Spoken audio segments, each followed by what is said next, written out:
Alright, welcome to the UFC blog, UFC Overload blog, my bad. And what we're going to be talking about this time is my predictions for the UFC 143 event held this weekend. And I'm not going to start with the fights nobody cares about, so whatever. Starting with the main event, which is Nick Diaz versus Carlos Condit.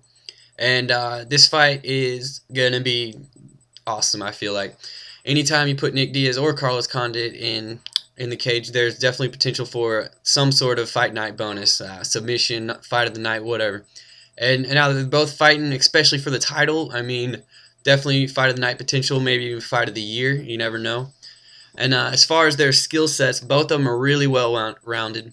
Uh, Nick Diaz has some awesome little slap boxing. He's kind of weird. He doesn't have a whole lot of knockout power, I feel like, but he just keeps coming. He's got cardio for days. I mean, he does triathlons for fun during training. Like, what the hell, man? But so I mean, he's good on the stand up, and then on the ground, he's a black belt in jiu-jitsu trained by Cesar Gracie, and obviously Gracie is like a royal name in UFC when it comes to jiu-jitsu. But then on the other side is Carlos Condit, who he's definitely got some knockout power and some skills on the ground. I'm not sure what his credentials are on the ground, but I know he's got about 13 submissions in his whole career, and out of his 27 fights, 26 are finishes, and that shit cray, man. 26 finishes and 27 fights is awesome. He never throttles down. He's always looking for the finish. Screw the judges, man. Leave them out of it, and that's what he always does. So I really like Carlos Condit as well as Nick Diaz. But in this one, I really think it's going to come down to the cardio, which I know Condit, he's probably got some cardio, I'm not going to lie, but he hasn't been tested like this. Nick Diaz has done 5 rounders, so this isn't anything new for him. He's got cardio for days, and I think he's too tough to get knocked out standing up. And then if he goes to the ground, I think he's definitely going to have an advantage on the ground just from experience-wise.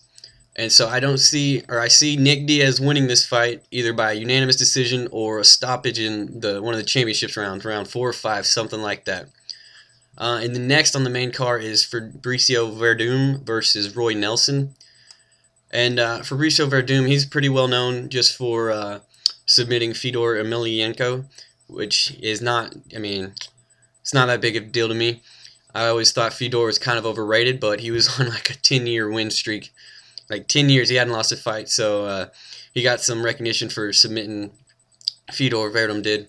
And then Roy Nelson on the other side, he's a Ultimate Fighter alumni, and I definitely respect him. He won his season out there, got his contract, and I mean he's got some heavy hands. He's a chunker though. I mean he's fat. He doesn't look like much when you look at him, but he's got some heavy hands. He's real tough. He normally doesn't wear out either. He wore out in his last fight. It was kind of sad, but I mean, he's still definitely one of the better. I'd say he's top 10 nearly in the UFC heavyweights. So with the win over Fabricio Verdum, he feels like he's going to get very close to a title shot within another fight or two. But so with this one, Fabricio Verdum, this is his first fight in the UFC since his last one, which, I mean, he went over to Strikeforce. He's one of the new heavyweights that's coming over to fight in the UFC. And so we'll see how he does, because everybody always thought Strikeforce was like kind of the B team. So he's obviously going to want to bring it. But I just don't see him winning this fight. I think he's going to definitely want to keep it on the ground. He's a jiu-jitsu master. He doesn't want to go stand with Roy Nelson. But Roy Nelson has some good ground game just as well. Not better, but he's got some substantial ground game. I think it'd be hard for him to get submitted, definitely. And so I see Roy Nelson pulling this one out in 3-rounder with a unanimous decision. And then next fight, who is it? It's Josh Koscheck versus Mike Pierce. And Josh Koscheck, man, he's got a loud mouth on him. Really, even Dana White says he's probably the second most hated person in the UFC behind Michael Bisping, who everybody hates. Kind of, I think just because he's English, but I mean, whatever. He's still a good fighter.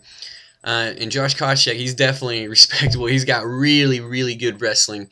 And he's got some power in his hands. Doesn't have a whole lot of technique in his stand-up, I don't feel like, but I mean he's got some power and he's really athletic, so that's definitely beneficial to him.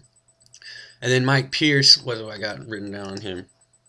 Mike Pierce, he's just a hard worker, man. He's a up-and-comer, a little-known name. He nearly pulled out a victory against John Fitch. He really put him on him at the end of the fight, and John Fitch has been number 2 in the welterweight for like 4 years now until his recent loss.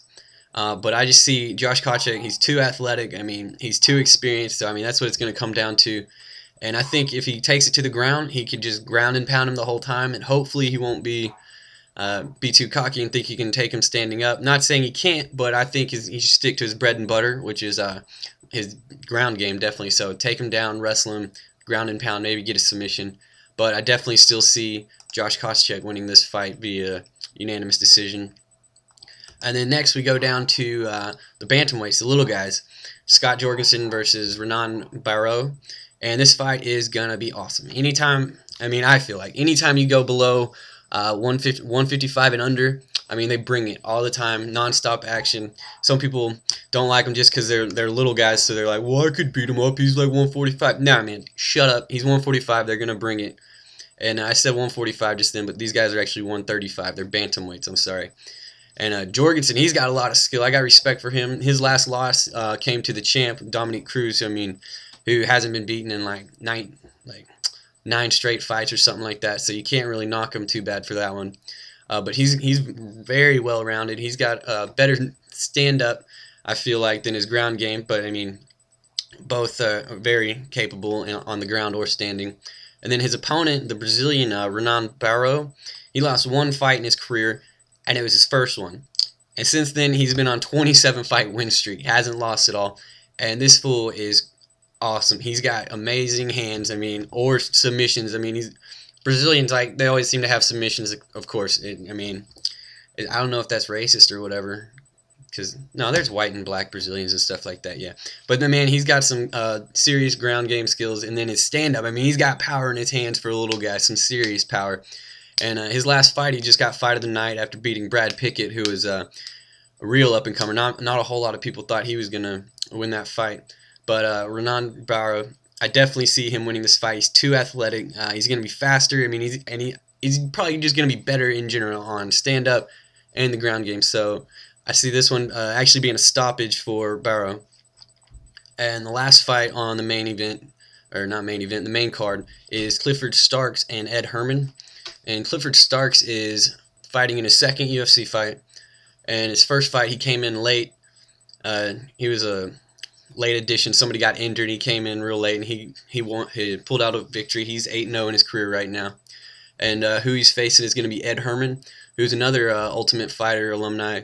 He actually came in second on his season, but Dana White went ahead and gave him a contract because of how, I mean, he was showing some serious skills at the time. But since then, I mean, he's good. He's got skills, but I don't think he's progressed a whole lot. I mean, on the ground or stand-up. He does have power in his hands.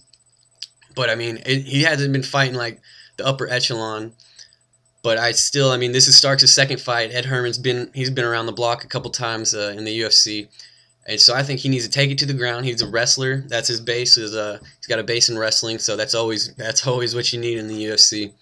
And so as long as he can get it to the ground, which, I mean, he definitely has the advantage on the ground, he should take it to the ground. I mean, because Starks has some heavy hands. Most of his victories are coming by KOs. He doesn't go to the ground much or to the decision.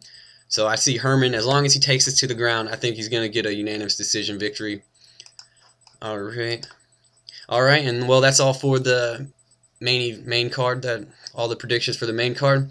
But if you look, I'm also going to be posting the countdown for UFC 143 to get you a little pumped about it.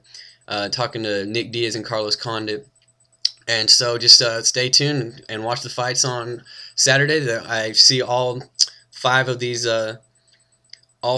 main card fights definitely have fight of the night potential on them, except for the Ed Herman and Clifford Starks. But I mean, 4 out of 5 is still pretty good. So you definitely want to stay tuned in.